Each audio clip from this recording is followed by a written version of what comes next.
Fear has a favorite lie it loves to tell. Whenever I've experienced fear in my life, it always comes in the form of these two words: what if? What if the doctor's report is negative? What if you lose your job? What if that person walks away from your life? Fear always comes disguised in these two words: what if? You see, those two words, they can paralyze you.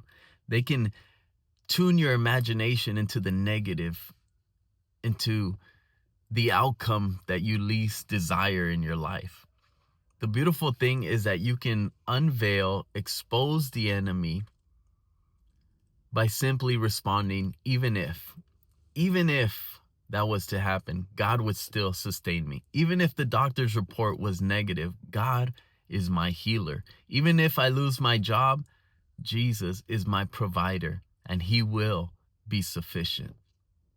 You see, you can't have faith and control at the same time. And this is really hard for us because we want to be in control. We want to control the outcome. We want to control the circumstance. We don't want that thing to happen to us. And so we want to take control. I mean, we want to control people at times. I tell my kids all the time because I have two boys. They're always fighting with each other and getting frustrated, and they want to control the other person. And so I remind them all the time, you can't control your brother. You can only control yourself. The Bible teaches us that the fruit of the Spirit, part of it is self-control. God has given us the ability to control ourselves, our attitudes, our motives, our mindsets, but we can't have faith and control at the same time. We can control ourselves by keeping ourselves in a posture of faith and an attitude of hope.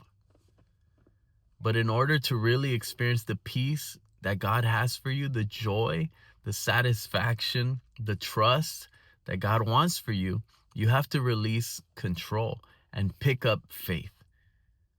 Faith in the Lord, that he is in control, that he is all sufficient, that he is more than enough. The reason that we can let go of control and have peace that surpasses all understanding is because we weren't designed to be the Lord. He is the Lord, and he is the best one to be in control.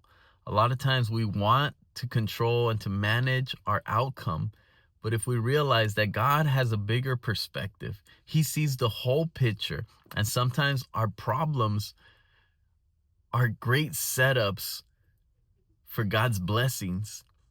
When you realize that he is Lord and that he is in control, you realize that there's nothing greater you can do than to trust him.